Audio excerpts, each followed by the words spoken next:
Cordiais saudações, queridos alunos. Eu espero que todos vocês estejam bem. Eu estou bem, graças a Deus. Estamos aqui para mais uma aula e na aula de hoje nós queremos falar sobre concordância verbal. Vamos explorar aqui alguns casos de concordância. Ora, não me esquecendo de me apresentar, eu sou o professor Aron, professor de língua portuguesa. Então hoje estaremos aqui juntos, que é para podermos compreender como é que funciona a concordância verbal na língua portuguesa.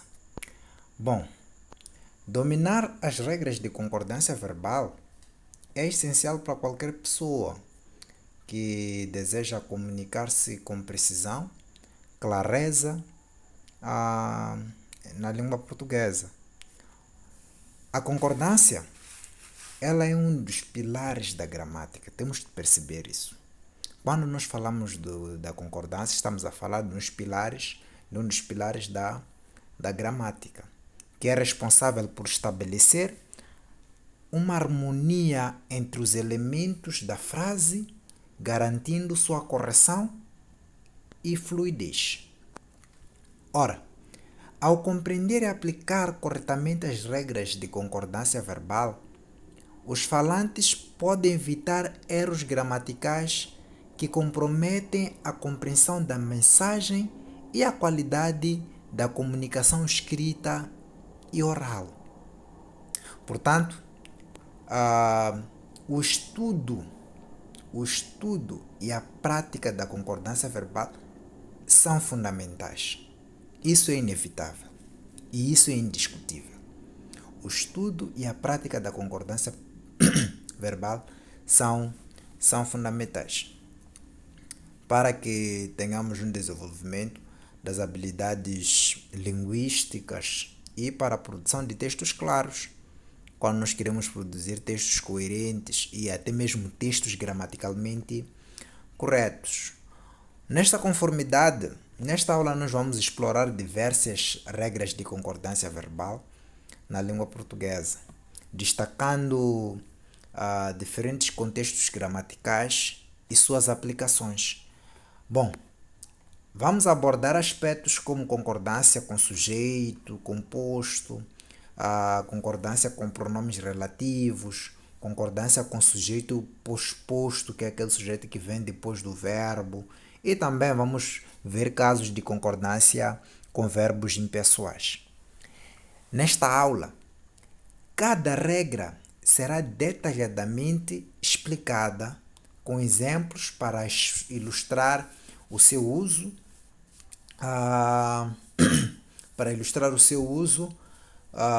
de forma correta na norma culta de língua portuguesa. Bom, ao longo desta conversa, nós vamos destacar situações específicas em que a concordância verbal segue padrões distintos, oferecendo uma compreensão mais abrangente das regras gramaticais do português. Bom, sem mais delongas, nós vamos avançar para a nossa aula. Primeiramente, a primeira regra que nós vamos ver o primeiro caso que nós vamos ver é o caso da concordância com sujeitos compostos, quando nós temos um sujeito que tem mais de dois elementos na sua composição. O que nos diz a regra? Se um dos elementos do sujeito for da primeira pessoa, o verbo passa para o plural dessa pessoa. Isso significa que o verbo na frase concorda com o sujeito em relação à pessoa gramatical. Meus amigos, vamos perceber que no português as pessoas gramaticais, como nós aprendemos lá na escola primária, nós temos 3 pessoas gramaticais, não é? A primeira pessoa, a segunda e a terceira pessoa, que é referente à pessoa que está a falar. Neste caso, vamos ver, a primeira pessoa é a pessoa que fala, a segunda pessoa é com quem se fala e a terceira pessoa é a pessoa de quem se fala, não é? Não é isso?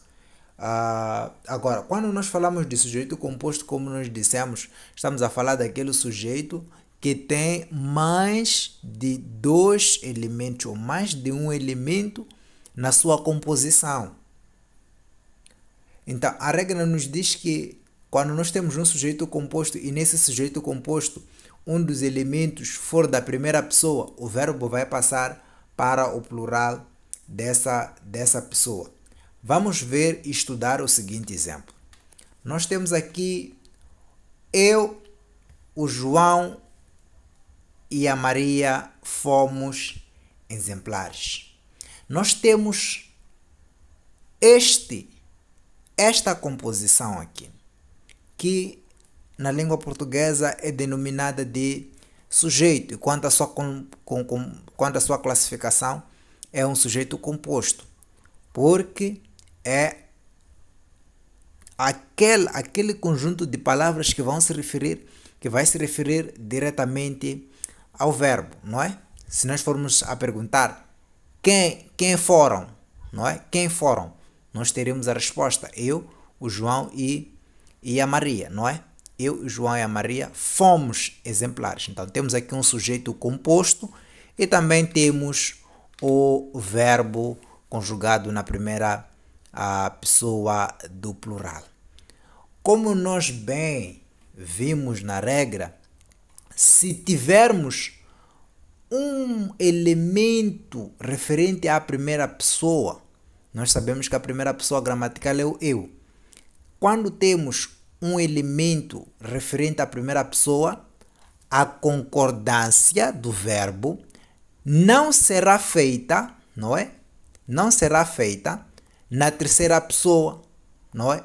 Que é o João, não é isso? Não será feita na terceira pessoa, que é o João.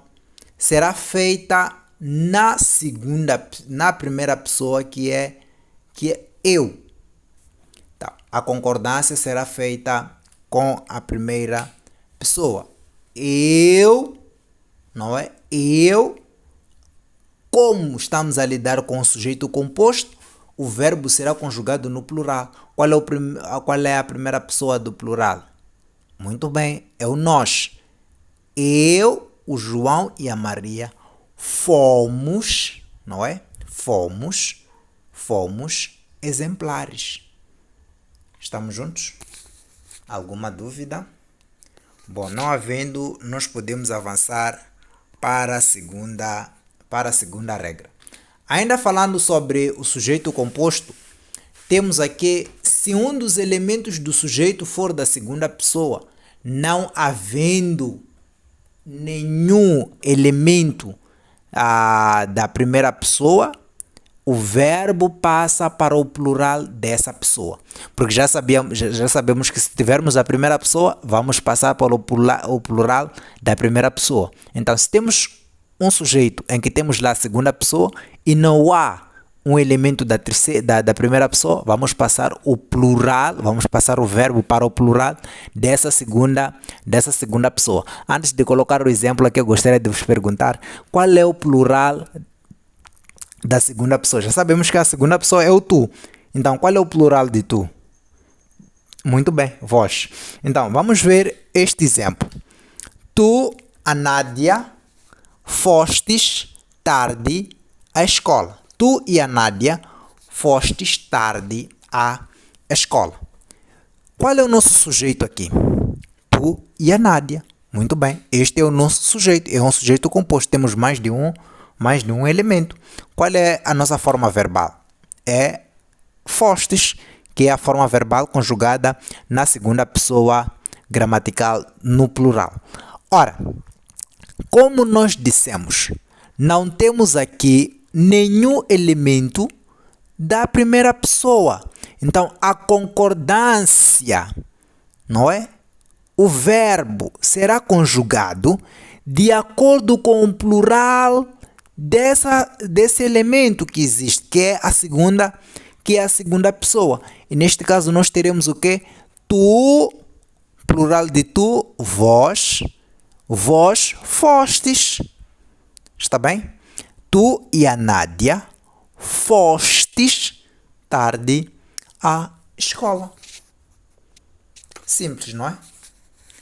Sendo simples, não havendo dúvidas, vamos passar para a próxima regra. Ora, esta regra dá-nos conta do caso de uma concordância com um sujeito não expresso na oração subordinada. Nas aulas anteriores nós vimos aqui orações subordinadas. Dissemos que as orações subordinadas são aquelas que dependem de uma outra oração, não é, para ganharem, ou a frase vai depender de uma outra oração para que tenha sentido completo, não é? Neste caso, temos aqui um caso de um sujeito não expresso, um sujeito oculto dentro da oração subordinada. Então, o que vai acontecer? O verbo de uma oração subordinada com sujeito oculto concorda em número e em pessoa com o sujeito da oração subordinante. Nós sabemos que nas frases onde temos orações subordinadas, nós temos lá duas orações. Uma que é subordinante, que é aquela que não depende da outra para ter sentido, e a outra que é subordinada, que vai depender da outra para que tenha sentido. Vejamos o seguinte exemplo. A mãe fez a sopa, embora não estivesse com fome. Quantas orações nós temos aqui? Muito bem, duas orações. Qual é a primeira oração? A mãe fez a sopa. Que tipo de oração é esta? É uma oração subordinante. Agora, a segunda oração é embora não estivesse com fome. E esta, que tipo de oração é? Vamos olhar, como eu ensinei, vamos olhar para a conjunção que introduz essa oração. Embora, que tipo de conjunção é? Certo, é uma conjunção subordinativa concessiva. Então, temos aqui uma oração subordinada concessiva, que vai ser aquela que não vai inviabilizar a realização da oração subordinante. Embora a mãe não estivesse com fome, o que ela fez? Ela fez a sopa. Estamos juntos? O normal seria, não tenho fome, qual é a necessidade de fazer a sopa se não tenho fome? Então, o que acontece na oração subordinada concessiva não impede, não inviabiliza o sucesso ou a realização da oração subordinante. Então, nossa preocupação hoje aqui é falar sobre os casos de concordância quando não temos um sujeito expresso, quando temos um sujeito oculto lá na oração subordinante. Nós já temos um sujeito aqui ou não temos na oração subordinante? Temos, que é a mãe. A mãe é o sujeito, não é? Está na terceira pessoa do singular. E se formos a ver na nossa segunda oração, que é a oração subordinada, nós não temos um sujeito. Alguém pode identificar o sujeito aí? Muito bem, não temos um sujeito. Então, a concordância será sempre feita de acordo com o elemento do sujeito da oração subordinante. Qual é o elemento do sujeito da oração subordinante? A mãe. Muito bem, a mãe. A mãe está na terceira pessoa. Neste caso, o verbo da oração subordinada será conjugado de acordo com o sujeito da oração subordinante. Neste caso, teremos o quê? A forma verbal na terceira pessoa do singular. A mãe, embora não estivesse com fome. Quem não estivesse com fome? A mãe. Então, a concordância será feita de acordo com o elemento do sujeito lá na oração subordinante. Muito bem. Vamos dar seguimento passando para um outro caso. Bom, quando nós temos um pronome relativo com função de sujeito, nós sabemos que quando nós temos a presença de pronomes relativos como que, quem, o qual, entre outros, não é? Que desempenham função do sujeito, porque essa é a definição de um pronome relativo. São aqueles que desempenham função de sujeito na oração subordinada adjetiva. Então, eles vão buscar a informação, ou vão retomar um fato dito na oração subordinada, não é? Dá seu nome de pronome relativo. Então, temos pronomes relativos, temos o quê? Temos o quem, o que, o qual, entre outros pronomes. Esses pronomes estão ligados ao antecedente da oração principal e introduzem uma informação adicional sobre ele na oração subordinada. É o que eu estava aqui a dizer. Nesta conformidade nós temos o quê? O sujeito é o pronome relativo que. Então o que vai acontecer? O verbo concorda com o antecedente do pronome. Quando temos um pronome relativo que, o verbo vai concordar com o antecedente do pronome. Estamos juntos? Neste caso específico, estamos lidando com o pronome que, o pronome relativo que exerce função de sujeito na oração subordinada adjetiva. Ora, o que vai acontecer com o verbo, como estava a dizer? O verbo na oração subordinada deve concordar em número e em pessoa com o antecedente do pronome relativo. Vamos ver este exemplo. Fui eu é uma oração que sinalizei a bandeira. Fui eu que sinalizei a bandeira. É outra oração. Então, o sujeito desta oração é o pronome que. Aqui o que está a exercer função de sujeito, porque é um pronome relativo. Estamos juntos? Então, o que vai acontecer? A concordância dessa oração subordinada, do verbo da oração subordinada, será feito de acordo com o antecedente do pronome. O que antecede o pronome aqui? Qual é a palavra que antecede o pronome? Muito bem, é a palavra eu. Deste lado temos fomos nós que sinalizamos a bandeira. Qual é o antecedente? É nós. Nesta conformidade, o que nós teremos? Teremos aqui o verbo conjugado de acordo com o antecedente do pronome. Que o antecedente é eu. O verbo será conjugado de acordo com o que o antecede.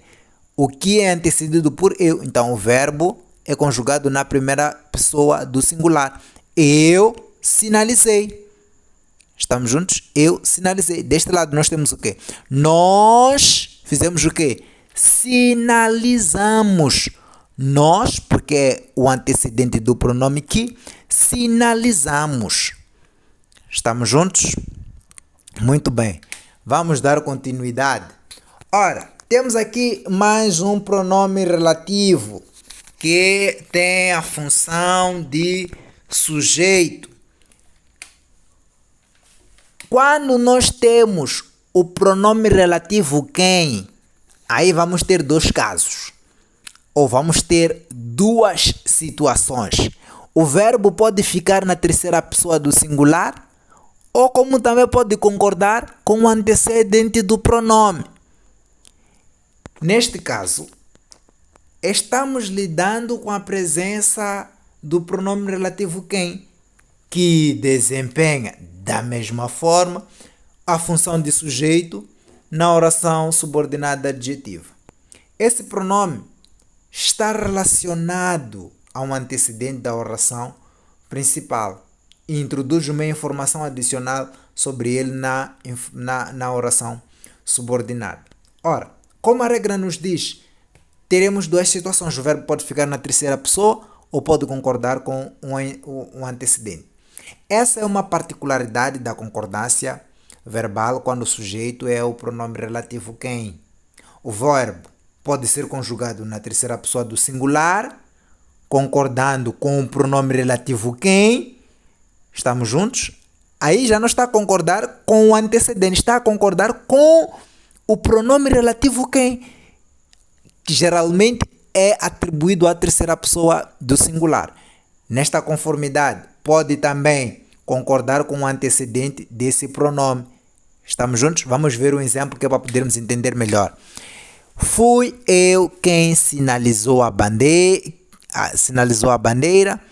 e fui eu quem sinalizei a bandeira. Primeiro, nós vamos ter aqui a palavra eu, que vai ser a palavra que vai anteceder o pronome relativo quem. Sinalizei, sinalizou, vamos perceber aqui, o sinalizou será conjugado na terceira pessoa, não por causa do antecedente da palavra ou do pronome relativo quem, mas sim por causa da presença deste pronome quem. Então, sinalizou quem sinalizou, não eu sinalizou, porque se quisermos juntar este elemento aqui a este, se quisermos dizer que a concordância é feita, não é? Na terceira pessoa é feita de acordo com o pronome que antecede o pronome relativo quem, ou o antecedente do pronome relativo quem, estaremos a incorrer no risco ou no erro de agramaticalizar as frases. Neste caso, eu sinalizou a bandeira. Essa frase está gramaticalmente incorreta. Contudo, quando nós temos quem sinalizou. Deixa só procurar uma outra caneta aqui. Muito bem. Preto. Quem sinalizou. Estamos juntos? Então, a forma verbal será feita ou será conjugada na terceira pessoa de acordo com o pronome relativo. A outra forma é olhando aqui para o pronome que antecede. Aqui já é diferente, porque dizemos o que? Eu sinalizei. Então, como nós dissemos que teríamos aqui duas situações, o que nós teremos agora? Teremos a concordância de acordo com o antecedente do pronome relativo, que é eu sinalizei. Então, é possível fazer a concordância de duas formas. Fazendo o verbo ficar na terceira pessoa do singular ou colocando o verbo de acordo com o antecedente do pronome relativo. Eu não sei se há alguma dúvida relacionada a isso. Não havendo, vamos passar para o próximo caso. O próximo caso é com o sujeito depois do verbo. Quando nós temos um sujeito depois do verbo, vai permitir-se a concordância por atração com o núcleo mais próximo. Vamos perceber olhando para o exemplo. Seguiria a pé a jovem e a sua amiga. Qual é o nosso sujeito aqui? A jovem e a sua amiga. A jovem e a sua amiga seguiriam a pé, não é isso? Então, nós temos aqui um sujeito composto. Qual é o núcleo neste sujeito? Qual é o núcleo mais próximo do verbo? Qual é o núcleo mais próximo? É a jovem, não é? É a jovem. Neste caso, a concordância será feita por atração. Estamos juntos? Será feita por atração. Então, pode aqui ocorrer também, podemos ter aqui duas situações em que a concordância é feita de acordo com a atração do elemento mais próximo ou o núcleo mais próximo do sujeito. Nós sabemos que nós aqui temos um sintagma nominal ou grupo nominal. Nós temos aqui este grupo nominal. Este é o grupo nominal mais próximo do sujeito. Esse grupo nominal, qual é a sua classificação? Está na terceira pessoa gramatical, não é? Está na terceira pessoa gramatical do singular. Neste caso, ela. A concordância aqui pode ser feita de acordo com o núcleo mais próximo do verbo, como também pode ser feita de acordo com o sujeito, o tipo de sujeito. Seria correto dizer: seguiriam a pé a jovem e a sua amiga, do mesmo jeito que é correto dizer: seguiria a pé a jovem e a sua amiga, porque aqui temos uma atração. O verbo ou a forma verbal do verbo seguir é atraído pelo núcleo mais próximo, que é a jovem. Estamos juntos? A jovem seguiria. Está correto. Se disséssemos: seguiriam a pé a jovem e a sua amiga, também estaríamos corretos, não estaríamos incorretos. Estamos juntos? Vamos passar para a próxima regra.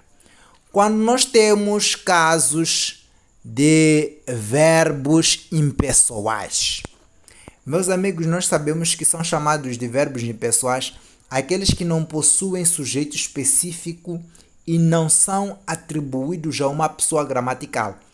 Geralmente são utilizados para expressar fenômenos da natureza, um tempo decorrido e existência, entre outras situações. Quando nós temos os chamados verbos